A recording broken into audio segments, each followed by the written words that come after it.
Okay, well, that brings us to 6 p.m., so let's get started. Thank you, everyone who's attending today. We here at Chrome Federal Credit Union are excited to host our first financial literacy focused webinar. We will be recording today's session so that it's available to rewatch and share out to those that might have missed it tonight. So let's start by introducing those you see on the screen. My name is Jasmine Hughes. I'm the Director of Marketing here at Chrome. As part of my role here, I oversee the community impact programs that we are involved in, like this webinar. We also have Eric Kirk, Chrome's Chief Information Security Officer, which means he oversees all the security that goes into keeping our members and our staff safe. And he has so graciously volunteered his time to be here tonight to run this webinar behind the scenes.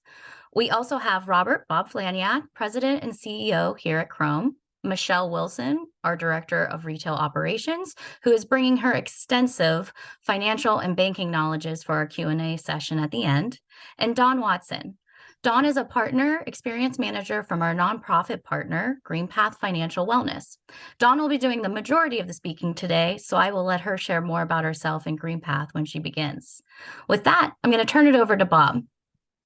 Thank you, Jasmine, and hello, everybody. My name is Bob Flaniak, and I am the President CEO here at Chrome Federal Credit Union. And I'm also a longtime participant in the credit union movement.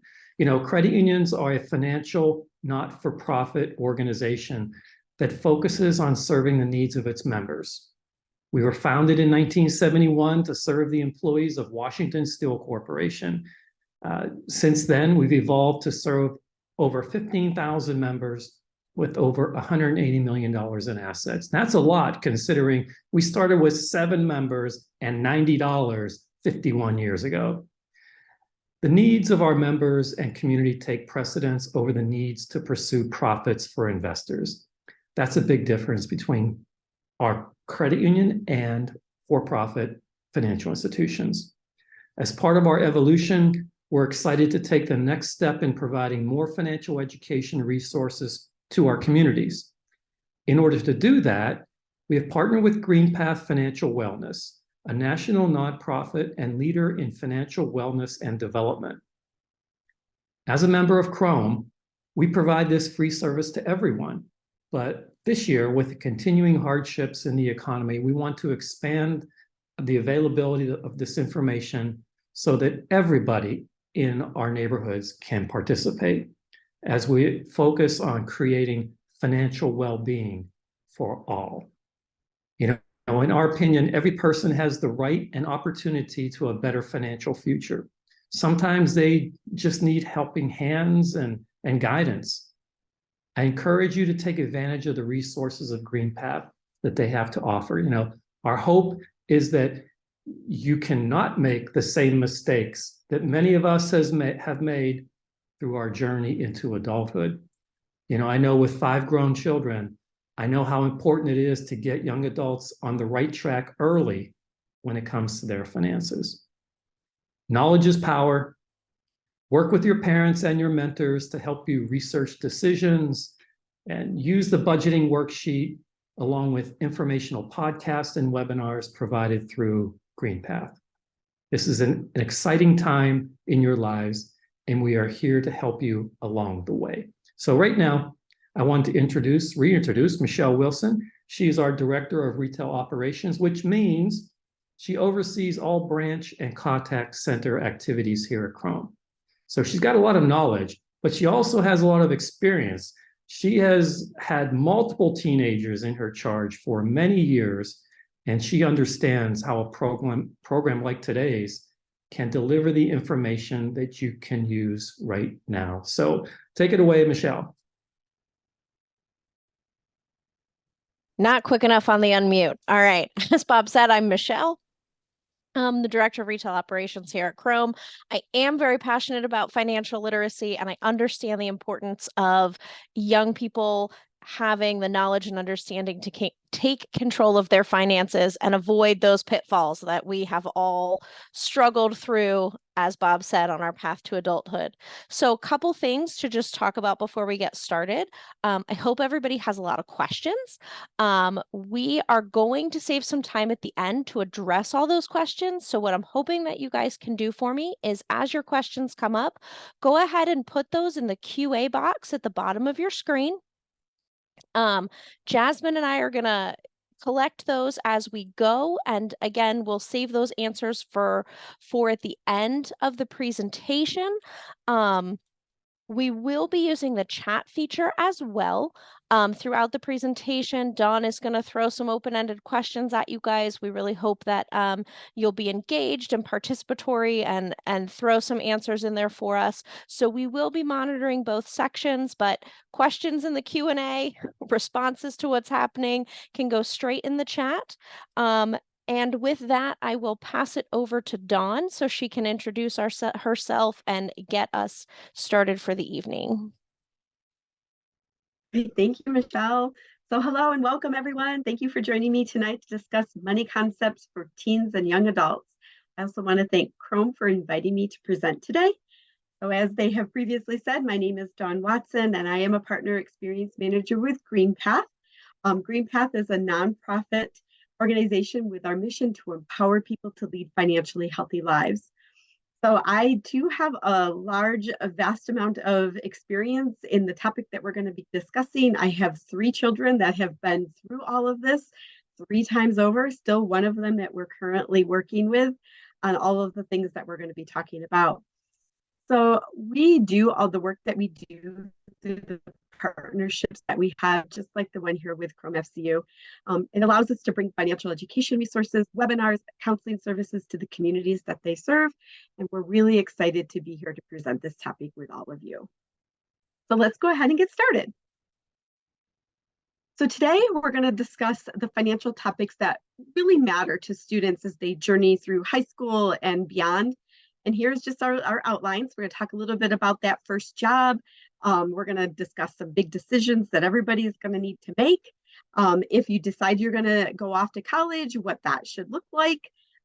Your college years, entering the workforce, and also establishing credit.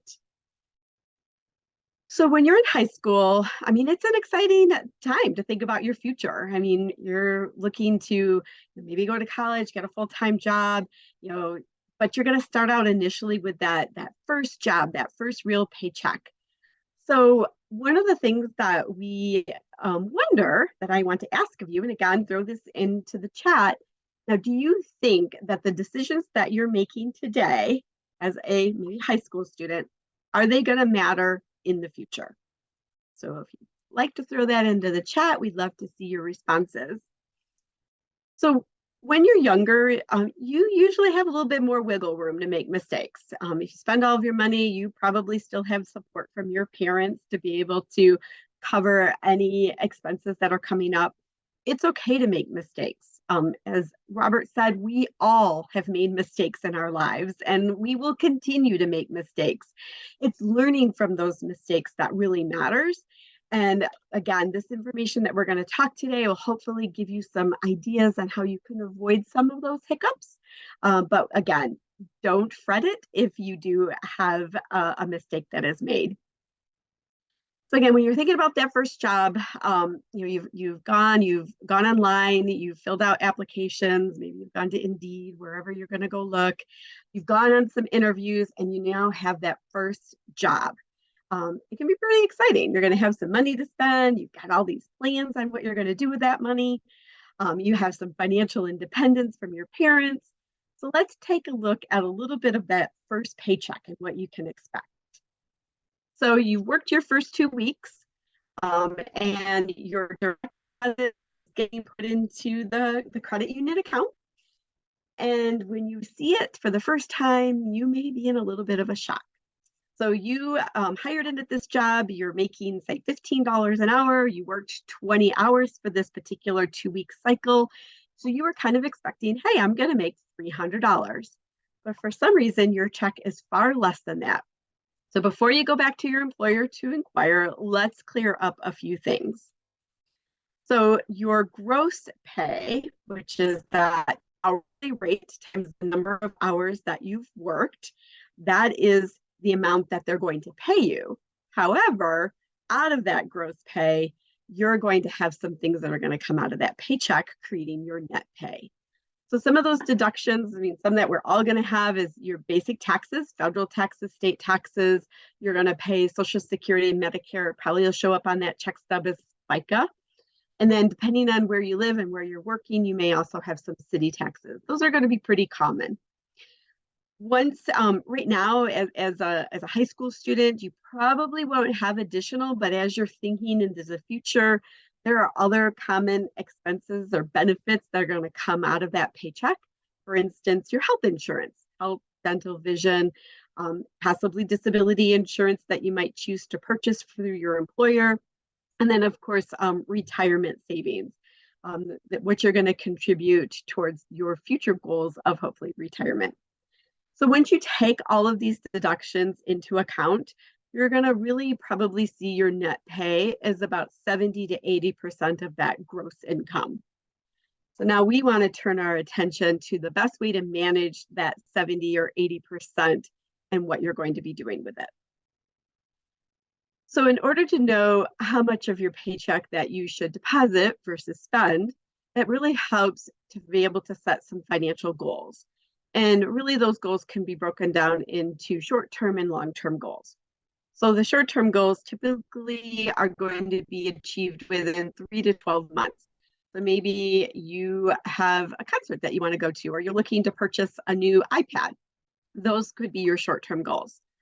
Long-term goals are something that are going to take a little bit longer to actually achieve, truly 12 months and beyond. So these could be things like working towards paying for college, purchasing a vehicle, and then of course your retirement goal. And I know that seems so far away, but it's still important to consider and think about. So the best way to work towards these goals is I really encourage you, if you don't already have a savings account, look at opening up a savings account.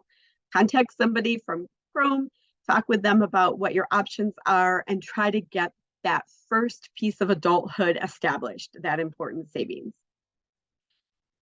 Now, as you are thinking about these goals, you want to figure out, okay, I have my goals. How am I going to accomplish these?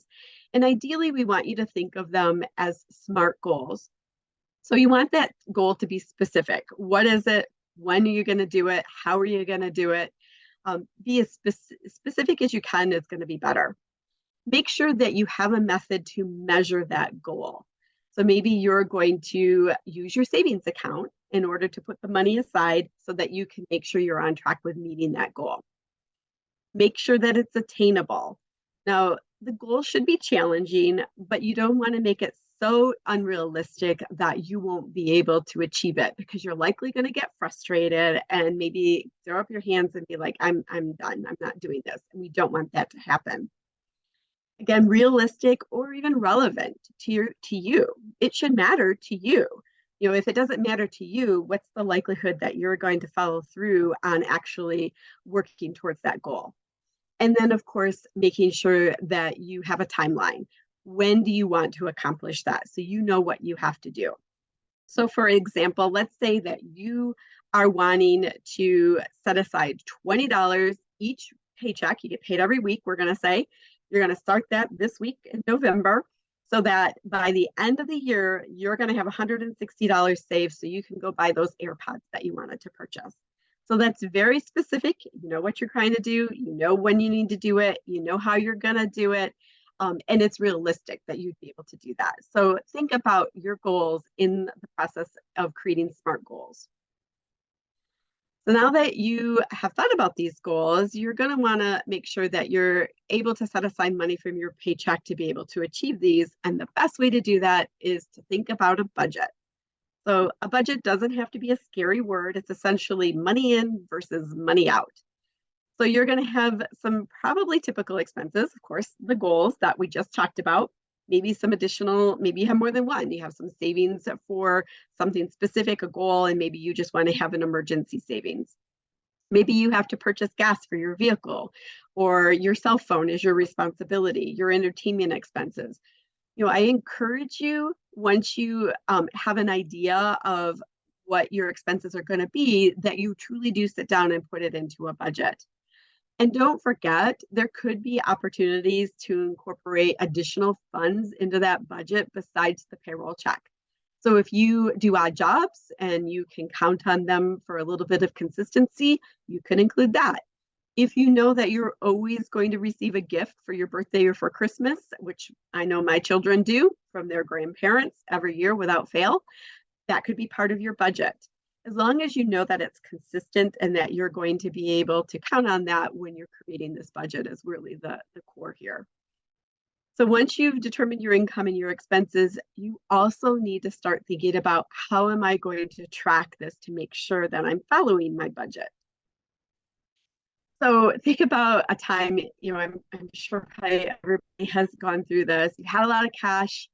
It's when a few days later you're looking in, you're thinking, what on earth did I do with all that money? It disappeared, and you're left wondering what you spent it on. You don't want that to happen to you. So tracking what you spend your money on will help you decide if it's truly in line with those goals and ultimately your plan of what you want your money to go towards. Now, remember, if your income and or your expenses are changing, it is important to go back and revise the budget. It is not a one and done. This is something that you're going to need to constantly.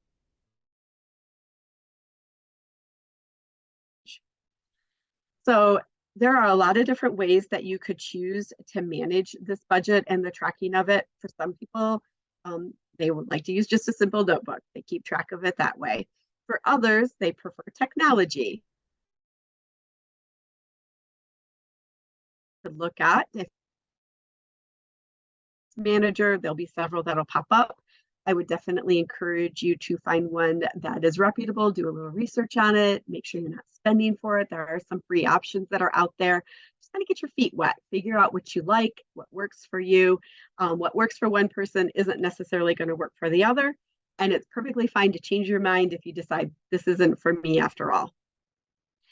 So this would be a very basic example of a student budget. So this person, we're going to call him Jim. He makes $60 a month. He's doing some dog.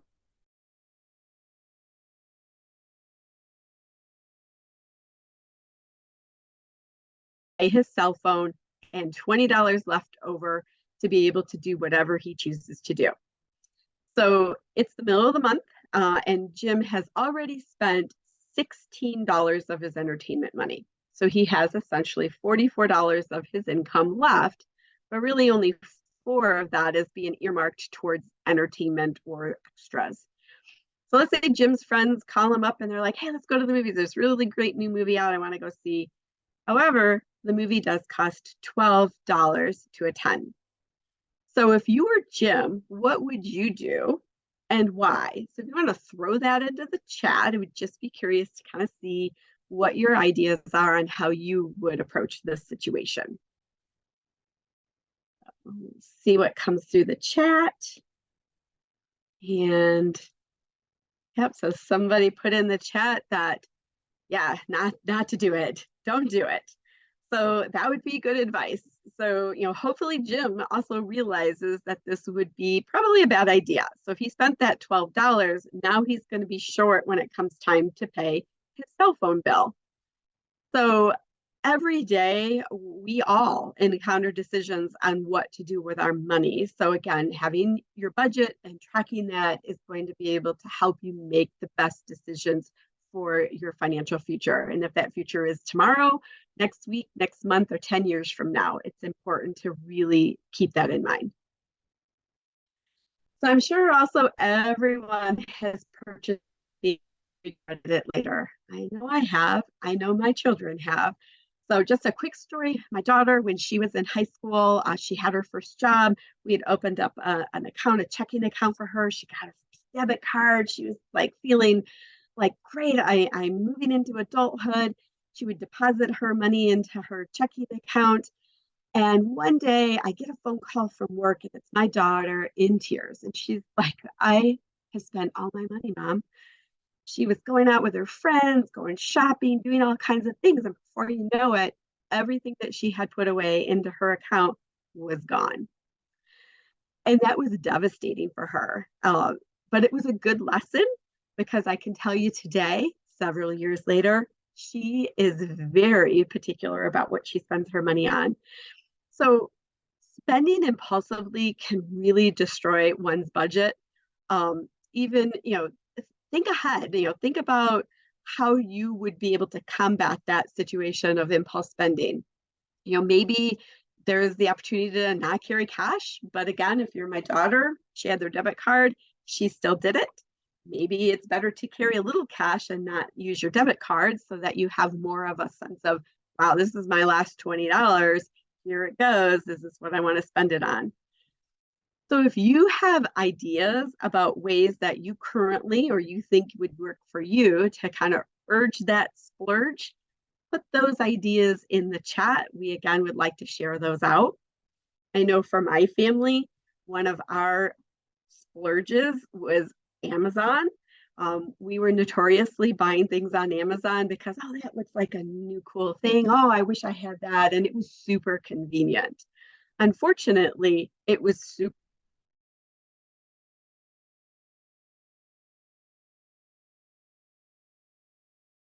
do a 30-day no spend on Amazon. If we really needed something, we would go to.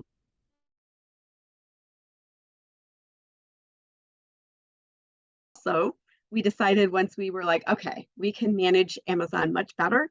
We don't keep our debit or credit card, debit card attached to our Amazon account. If we want something, we have to go back in and enter it, and then we delete it and enter it and delete it. That really helps from the idea and share them out as they come in. But again, really think about that impulse spending and how much that can impact your budget. So now, the daily decisions that you make about where to spend your money may seem insignificant compared to some very large decisions that you all are going to have on your horizon. What to do after high school. So for those that choose to enter the workforce, that's definitely maybe you want to go to trade school. Maybe you feel that a 2-year community college is the best option. Not be heading to college right now, it's probably a good idea to really know about your options in case you decide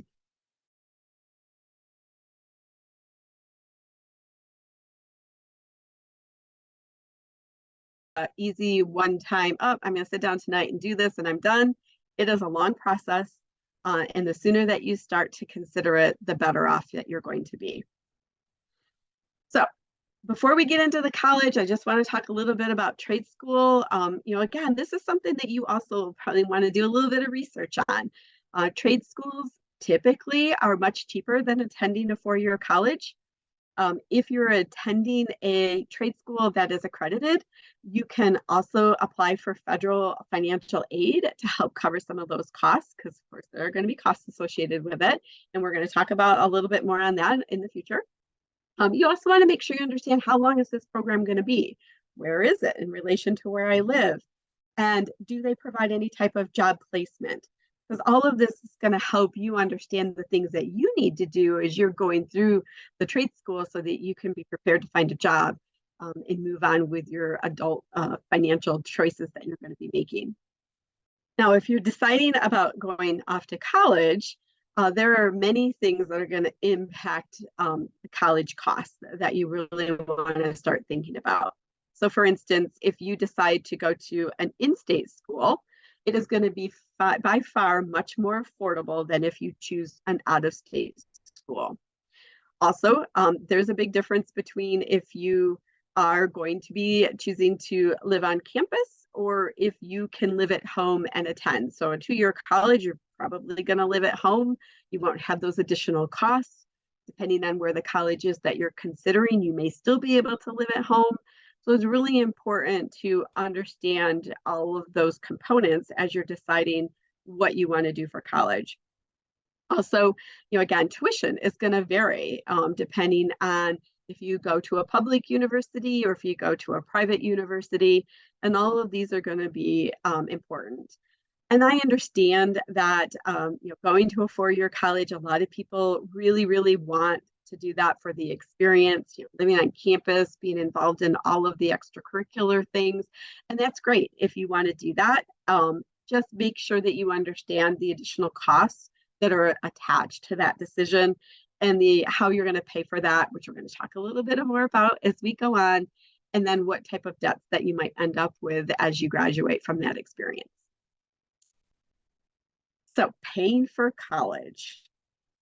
If you haven't already, you're going to want to talk with family about how you're going to pay for college.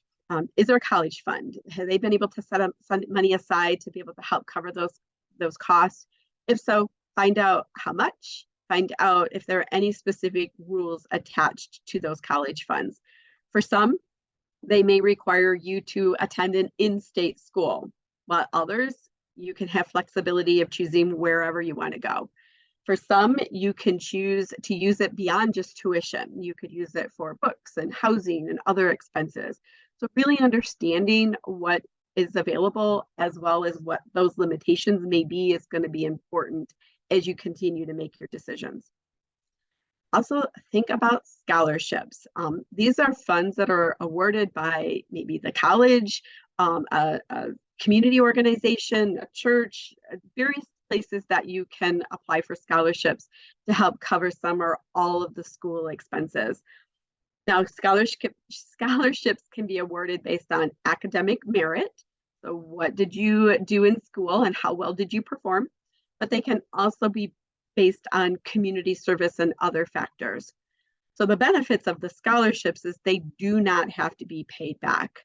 And depending on the scholarship, again, you may be able to use it for beyond just the tuition. But also keep in mind that some scholarships are going to be tied very specifically to maybe an academic career program. So I know when we were looking for scholarships for our son, if you were going to nursing school or going to be a teacher or going to do certain things, your opportunities were going to be different than if you were going to become a business major. So it's important to really understand kind of what those scholarships are going to allow you to use them for.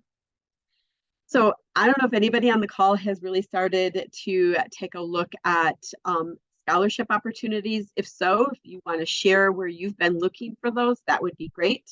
You can throw those into the chat. Okay, so I'm going to look at the chat. There's some comments from our earlier conversation about what have you done to kind of stop that splurge and not saving your credit card information on your favorite stores. Do not add Apple or Samsung Pay to your debit or credit card. So those are really good recommendations there. Again, where might you find scholarships? So if you want to put those in, again, put them into the chat. Some of the places that I would recommend looking at is, of course, your high school guidance counselors. They're a great place to start to look for different scholarships. You're going to be able to find things that are very specific to you. They're going to have a lot of that information about what's local. The internet does have a wealth of knowledge. Just be sure that you aren't using any sites that charge a fee. So make sure that you're really getting one that's a reputable place. You may also want to check with local groups. Sometimes employers offer scholarships for the employee or their family members. Maybe you attend a particular congregation, go to church and your church has different ones, or you participate in different community groups or your parents do. These are all really great ways to try to connect to the different scholarships. And it looks like some things that have gone into the chat is, again, those local clubs and organizations, the high school counselor.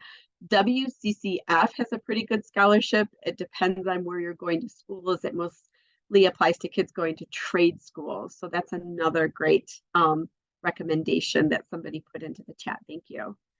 So I encourage you to take a look at all kinds of scholarships because you never know. My daughter had a friend, she got a scholarship because she was a true redhead. That's what she got her scholarship for having red hair. She had to prove it by showing pictures when she was a baby that she had red hair at birth, but she was able to get some money for that. So it may be bizarre, but hey, if it's going to help cover the cost of college, use them and take advantage of them. There's also grants. These are similar to scholarships in that they don't have to be paid back, but they're usually based on a financial need. They're usually awarded by the state or the federal government. Some schools also may give out grants, so there's another opportunity to look at those to help cover the cost of college. Also, student loans are another option. And part of your financial aid package, let me go back and actually say part of the financial aid package that you're going to be looking at when you apply for student loans is going to be possibly work study. So this is where the school has set jobs on campus. So these are typically probably some four-year colleges, some two may have some.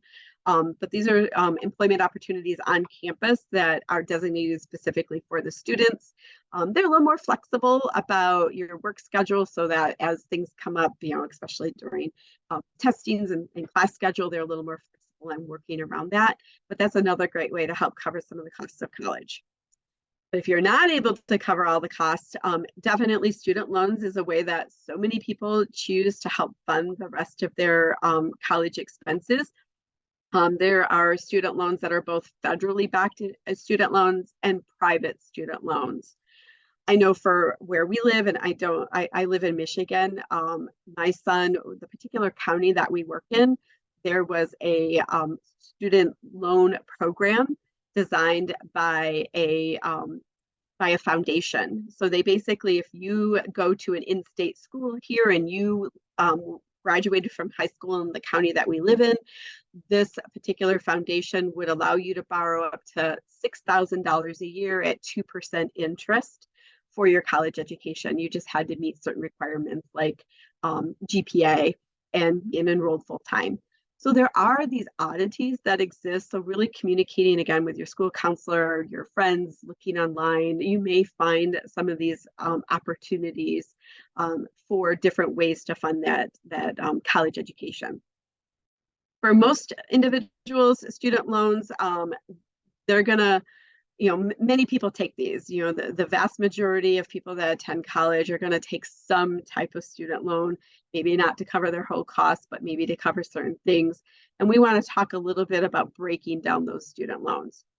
First of all, first and foremost, everybody that's going to be applying for those loans are going to have to fill out a FAFSA, the free application for federal student aid. This application is available to start applying on October 1st, and that is a very important deadline. And I know we're past October 1st. So if you are a senior or this year, you're going to want to do this as soon as possible. And every year hereafter that you're in college, you're going to want to fill this out. And again, the sooner the better, because the aid is going to be granted out based on when these FAFSA forms get processed. So aid can run out. And if you didn't get yours in, you may have been eligible, but if there wasn't aid for you for the school that you were attending, you might not be able to get those funds. So when you fill out the FAFSA form, that is going to be eligible for, so this October 1 that you're going to be filling it out for this year is going to be for July 1st of next year through June 30th of the following for that one academic year. And like I said, every year you are going to have to fill out a new one. And you can go to studentaid.gov to be able to fill that information out. So once the FAFSA has been processed, you're going to receive what's called a student aid report. And this is basically going to take all the information that you and your parents filled out on the FAFSA form to determine what the expected family contribution amount is going to be.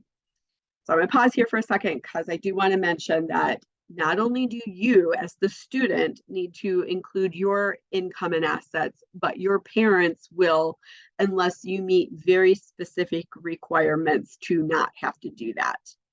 So for instance, if you're married, if you had a child, the military, there are certain reasons that your parents wouldn't, but for the most part, your parents are going to have to include their income information when you fill out this FAFSA.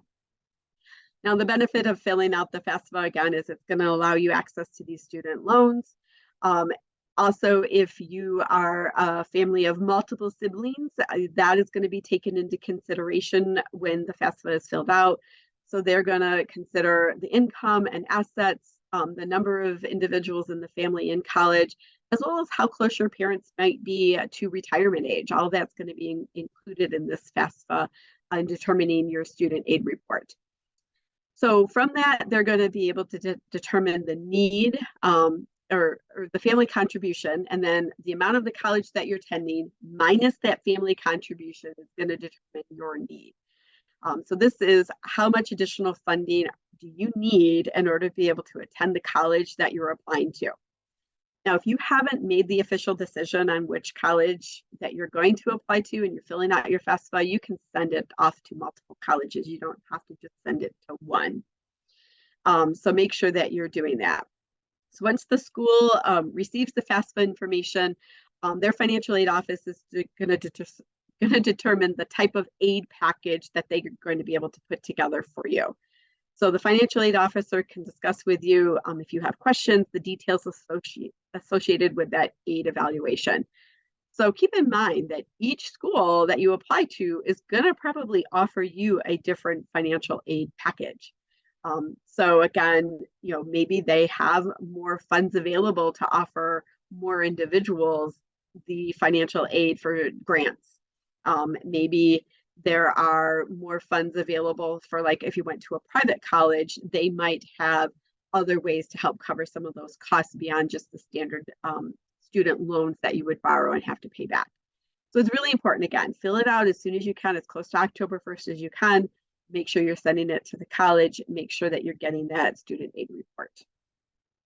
So now, if you have a family contribution that still needs to be covered, the scholarships, grants, and the information or the monies that the school is going to provide to you doesn't cover it, then you're going to be applying for student loans as an option. So there are different student loans. So first of all, there are subsidized loans, and these are those that are intended for students that have meet their financial needs test.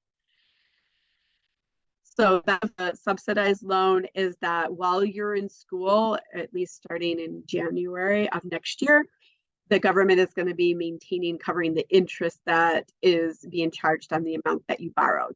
So right now, nobody's paying interest on their student loans, regardless of the type, if it's a federal loan.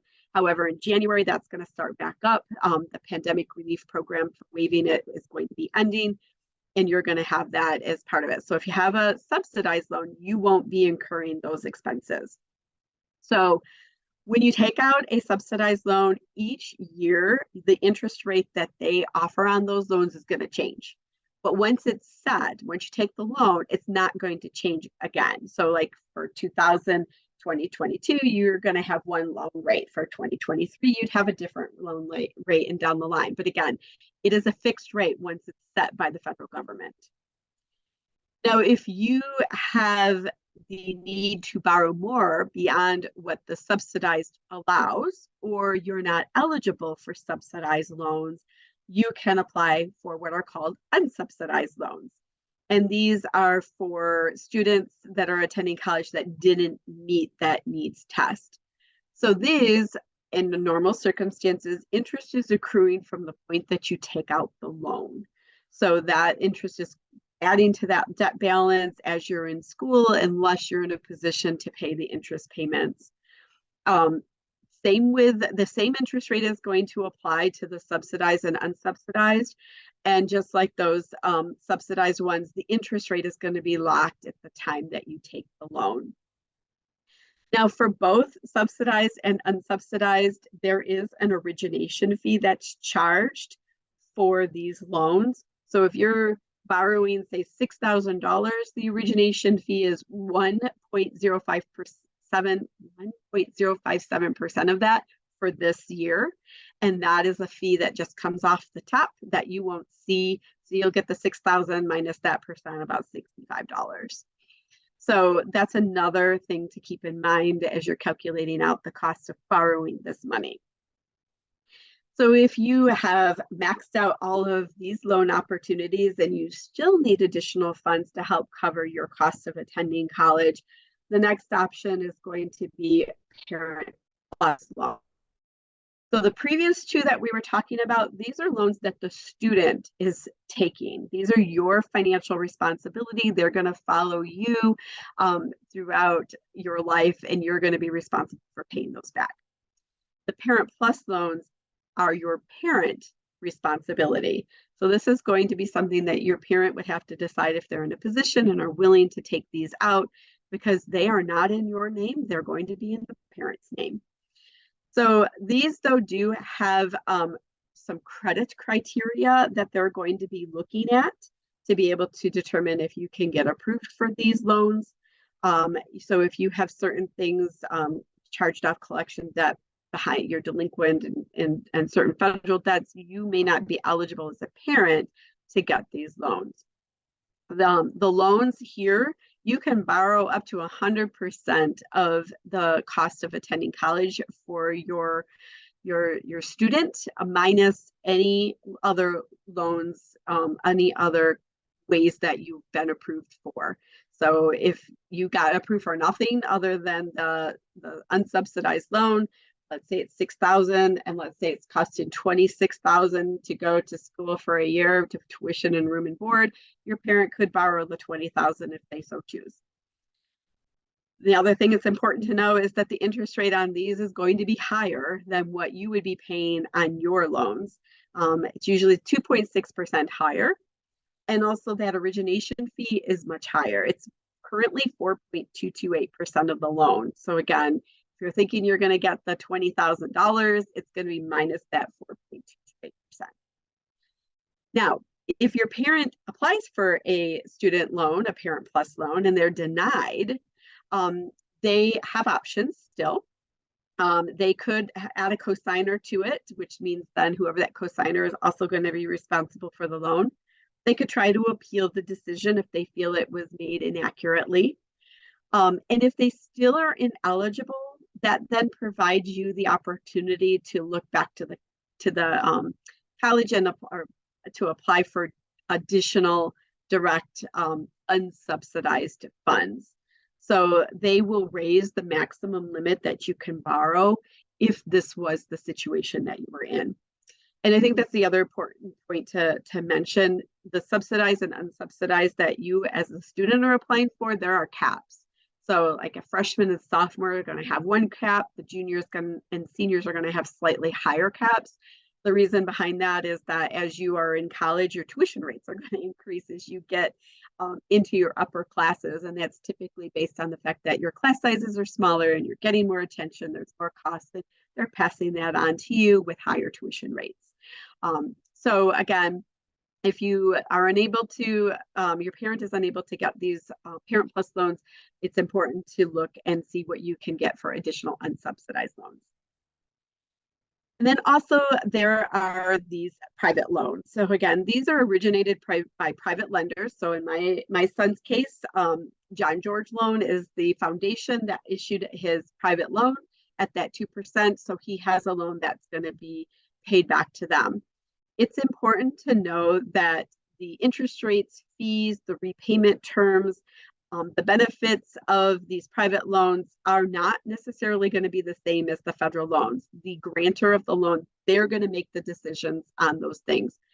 You can find private loans that have adjustable interest rates tied to a certain index. If that is one you're looking at, make sure you know what the interest rate can adjust to. I have seen private loans where the interest rates were very, very high. So you want to be careful, because the higher the interest rate goes, the more you're going to be making payment towards that loan, or the more interest that's going to be accumulating. So really do your research on these student loans, talk with your parents, talk to the counselors at the financial aid office at the college that you're attending. Just really try to get all the information that you can to have the best decisions. Now that you know your loan options, let's fast forward a little bit. So you've picked your school, you found a way to pay for it, and now you're on campus. If your parents are helping you with some of those monthly expenses, find out how much they're going to be able to contribute. For my youngest, my other two are out of school, but for my youngest, he commutes. He does not live on campus. He goes to Michigan State University here in Michigan, and we live close enough that he can drive there. So we gave them the option. We said, look, we'll cover the cost of your vehicle and your gas to be able to drive back and forth to school. If you don't want to commute and you want to live on campus, that's great. We're going to still cover the same approximate amount of money. Anything above that for additional rent, utilities, food, that's on you. Well, he decided that living at home was great. There's a washer and dryer here. There's food in the refrigerator always. And he is perfectly happy to live here and commute back and forth to school. So if your parents are not able to financially help you, you want to think about what are you going to do to manage some of these additional expenses. Maybe you work during the summer, or now you're going to work during the summer. That could be money that you could put aside to help cover those costs. Will, again, some of the grants or scholarships that you're applying for potentially cover some of those? Can you work while you're in school? And this is really going to be something that you're going to want to think about really hard if this is a good choice. My son, he is not working this semester because Michigan State has a block tuition. Anywhere from 12 to 18 credits, you pay the same amount of money.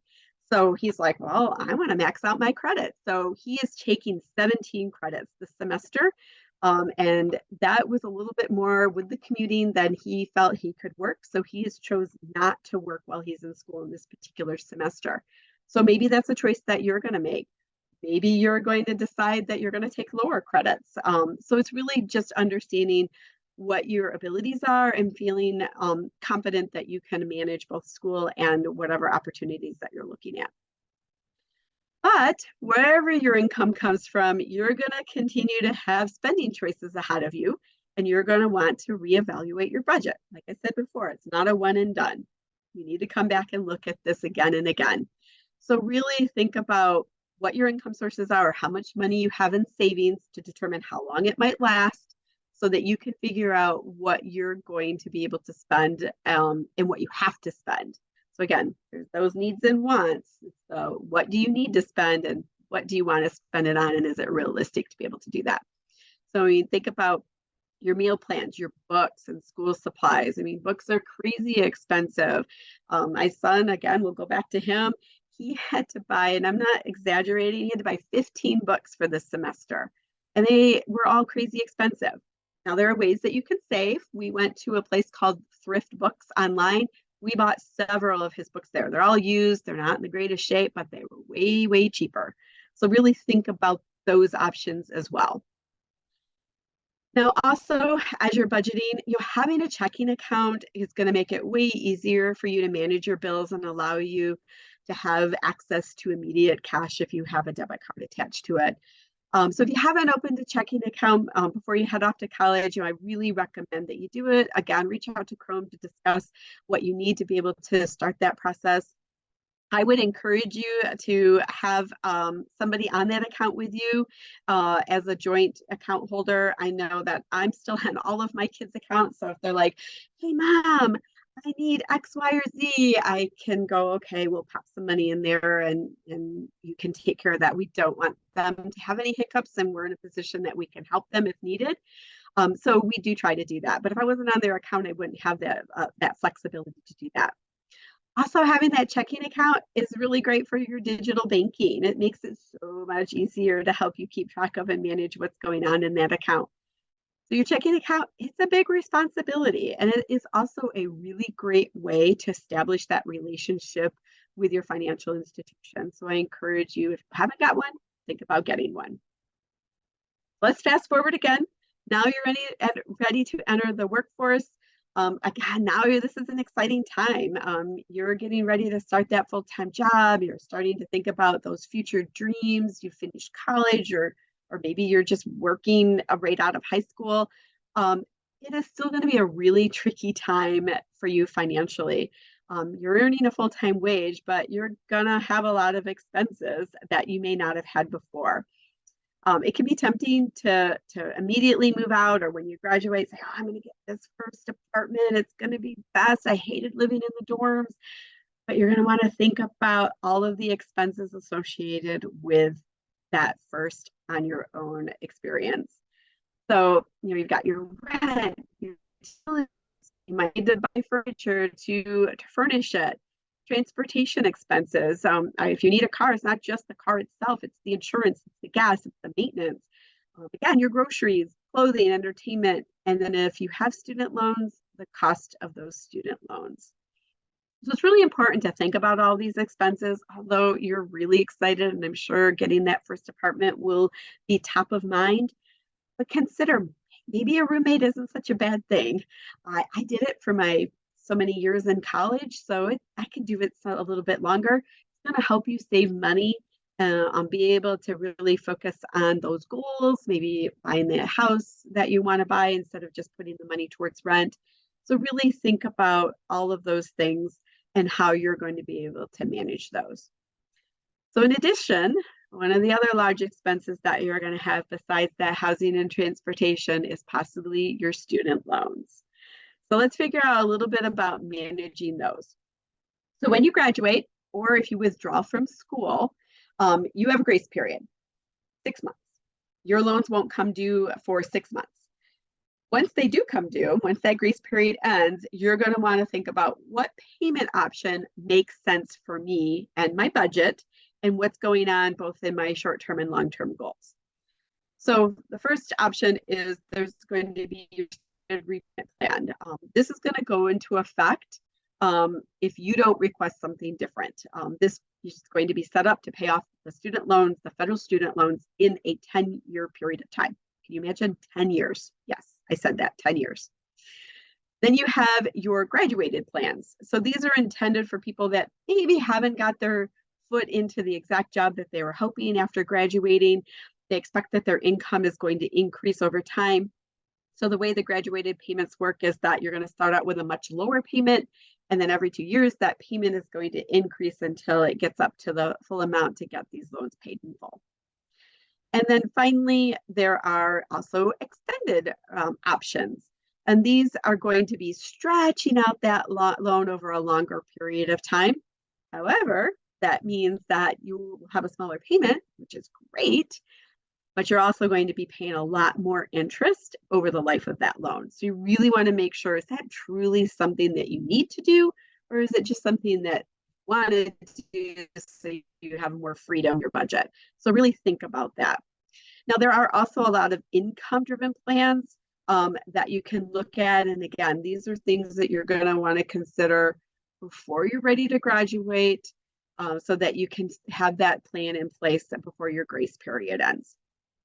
So if you're curious, you're like, hey, I kind of wonder what this might look like, you can go to studentaid.gov and they have a simulator that is on there. So if you go to the Managed Loans tab at that website, you can either pull in your actual student loan information. So when you're done, you can pull it in from the student loans that you've taken, or you can put estimated numbers in now. So if you're like, hey, I wonder what happens if I borrow $30,000. So the scenario that we have on the screen is just that person. They borrowed $30,000. And if they went into a standard repayment, their payment is $360 a month for 10 years. Now, if they're like, whoa, I don't have $360 a month to be able to pay, let's say they decided they wanted to go into that extended payment plan, that payment is $206 per month. But if you look at the totals between those two, that extended payment plan is going to incur about $18,000 in more interest over that 10-year window. So again, over the 10-year plan. So again, really think long and hard about that necessity to take that as an option. And again, there are several different options that are available based on your household size, based on your income. So those are things that you can definitely consider once you get to that point. And there's also options available for those that work for the federal government or a certain nonprofits, where you can apply for what's called public service loan forgiveness, or if you're a teacher, there's certain programs that are designed to allow you to forgive some of that loan based on certain criteria. So definitely when you get to that point, it's important to really look at that studentaid.gov site or talk to somebody, like GreenPath, that can help guide you through what your options might look like. So with your student loans under control, hopefully you can leave some room for savings. Ideally, trying to set aside 10% of your income into savings is hopefully what you would be able to do. But if you can't, that's okay. Don't not save just because you can't put that much into savings. Anything is better than nothing. So there are multiple things that you may want to consider saving for. Emergency savings. Ideally, 3 to 6 months of your income should be set aside in an emergency savings. So if another pandemic came about, hopefully not, you would have money to fall back on to cover unemployment timeframe. So those are important, just to have something to fall back on, so you don't turn to credit or don't fall behind on your obligations. Also, think about those goals. Again, you're going to probably have new goals than you did back in high school or even in college. Think about what you need to set aside and make them SMART goals and how you're going to achieve those. And then don't forget about retirement. Again, I know you're young, and you're thinking, "Oh, I've got all my life to save." Start early. Compounding is a major, major, amazing benefit. The more you save now, the more you're going to have when you're ready to retire. And you want to make sure that you've considered that into your savings goals. So just as important as developing good savings habits is also developing good credit habits. So can you think of why? So if you want to put into chat, again, why might credit be important for you? So if you want to put that into the chat, I'd love to see what everybody has to say. And it looks like we have some in here so that you can rent an apartment, take out loans. Thank you. Yep. Maybe get a car. Yep. So these are all reasons that credit is important, and it's good to start thinking about this sooner than later. So credit is a way of basically having something now and paying for it later. Now, if you feel you are ready to have a credit card or get a loan or something along those lines, you want to make sure you have the means and the ability to pay it back. So if you have nothing so far, there are different ways. If you've never established credit and this is your first time and you're like, nobody's going to give me credit, I don't have anything. There are ways that you can do that. You do want to make sure that you're careful, that you're not going to overextend yourself when you're thinking about it, getting these credit options. Credit is a tool, and if you're using it responsibly, it can be great. But if you're not, it can be a huge burden and really overwhelm yourself. So consider just a general credit card. So there are some, especially if you're, in college, there's some student credit cards that might be available. But if you still are unable to do that, you could also get a secured credit card. This is essentially where you put a deposit into your financial institution and they're going to give you a credit card equal to that limit. That deposit is going to be froze. You won't be able to use it or have access to it, but you will get credit. You want to make sure they're going to report to the credit bureau, and you want to make sure that you're using it very wisely. So if you go to the store and you buy those prepaid things, that's not what I'm talking about. Those are not going to report to the credit bureau, and they're going to do nothing but take fees from you as far as building your credit. You can also look at secured loans where you make a deposit, just like the secured credit card, you make the deposit and then the payments for that loan are going to automatically come back out, but it's going to build credit and get reported to the credit bureau to show people that you manage that credit very carefully. You could also piggyback off someone else's credit, but you want to be very cautious and consider these options. So again, you could get a cosigner. This would be somebody that is going to take responsibility for you in the credit account, credit card, whatever it is that you're going to get. So both parties, you and whoever that cosigner is, are both responsible for that debt.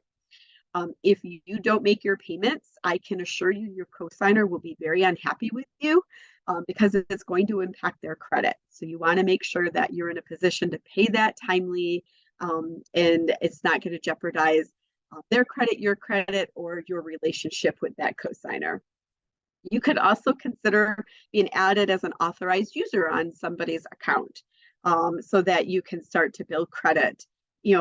Basically, you are not going to be responsible for it. However, you would be getting the benefit of those on-time payments as long as they're being paid on time. You want to make sure that if you're not the one paying it, that you make sure that the actual holder of that account is paying it on time and that they're not excessively using that account. So think about these things as you're thinking about establishing credit. I know that was one of the first things that we did when my son went off to college. All three of my children, actually, we got them their first credit card, and they have been using it to build that credit so that when they're done and they want to rent an apartment or maybe purchase a car on their own later, they would be able to do that. And my two oldest have done great. My youngest, he's not ready to take on any more than the limit that he has on his credit card. So know your limits, know what you can afford and what you can handle. So credit can be, as I said, very expensive if it's not used wisely. So if you take a look at the slide on the screen, if you are taking out purchasing $1,000 on an account at 14.99% interest and you make only that minimum monthly payment, it is going to take you about 6 years to pay off, just over 6 years to pay that off. You're going to pay about $500 in interest. If you borrowed $5,000, same interest rate, you only made the minimum payment, about $150. It's going to take you 14 years to pay that off, and you're going to pay about $3,300 in interest. So those are huge expenses. So ideally, again, if you're going to take out credit, use it to pay off, use it and pay off every month what you've charged. Really try to avoid letting those balances roll over month to month. You don't need to let the balances roll over in order to build credit. You just need to use it and use it carefully and pay it on time. So when reviewing applications for credit, most financial institutions are going to look at what we call the 3 C's. They're going to look at your capacity. What do you have to be able to pay back that loan? What's your income? Do you have assets? They're going to want to know that. That's your capital. So for like big purchases, like a house, they want to know, is the house worth as much as you're planning to borrow? And then they also want to they're going to look at your character. And that's essentially is anybody's that you've borrowed in the past, have you paid it back and have you been paying it on time? And this is really important because this is going to determine if they are or not going to potentially lend to you. So as you're building credit, this information is going to be reported to the 3 credit bureaus. Experian, TransUnion, and Equifax are the 3 major credit bureaus that are out there. This collects information. You want to make sure that this information that is getting reported here is complete and accurate. And you want to make sure that you understand that not every creditor is going to report to all 3 of those credit bureaus. So because when you go to apply for credit, you're not going to really know which credit bureau that lender is going to be looking at. You want to make sure that the information is complete everywhere, just in case they pull one and you thought they were going to pull a different one. So if you've already started establishing credit, you are entitled to receive a copy of a free credit report, 1 per year per each of the 3 credit bureaus. This was come about from the Fair Credit Reporting Act. And the best place to go and get this is through annualcreditreport.com. So if you don't have the ability to do it online, you can contact them by phone or request it in writing. But again, you'll get it immediately if you go to annualcreditreport.com. I've done it. I've never had an issue. I've never been concerned about my safety of my information. And it gives you that information right here, right now. So that credit report is going to be free for the bureau itself, but it is not going to include your credit score. If you want your credit score, unfortunately, they can charge you for that. It's about $8 for each credit score that you want. But the purpose of the credit score is it is a 3-digit number that tries to quantify the likelihood that you're going to repay the debts that you're applying for. It basically is how much of a risk are you? So people often wonder what a good score is. Essentially, a good credit score is the number that matches the level of risk that the lender is willing to take. So the higher the number, the better that score, the lower the risk that you're going to be. So again, knowing the number, it's fine. You can get that number. It's really making sure that the information on that credit report is complete and accurate and that you've done everything within your control to work towards building credit responsibly. And that's ultimately what you want to make sure that you're doing. If you're curious what drives that credit score, there's basically a few factors that do that. 35% of that credit score is based on your payment history. Do you pay your bills on time? 30% is based on the amount of money that you owe, 15% based on the history, the length of the history that you have. The longer you've had these accounts, the more it's going to benefit you. The types of credit you have, they want to see that you can manage credit plus loans. And then those new credits. So again, applying for credit just to apply is never a good thing. You don't want to have a bunch of new inquiries popping up on that credit report. So before applying for any type of credit, there are some things, just basic things that you're going to want to do. Make sure that you have a stable income source, and make sure you have your budget so that you know how you're going to be managing the payments on that. And then also make sure you have some savings to fall back on. I know we're kind of at time, but do want to provide you all some tips about using credit wisely. So for instance, the first tip is have money and savings as backup. We just mentioned that on the previous screen. This is so important. You never know when there's going to be a hiccup and you're going to need that savings. Also, consider making one charge per month.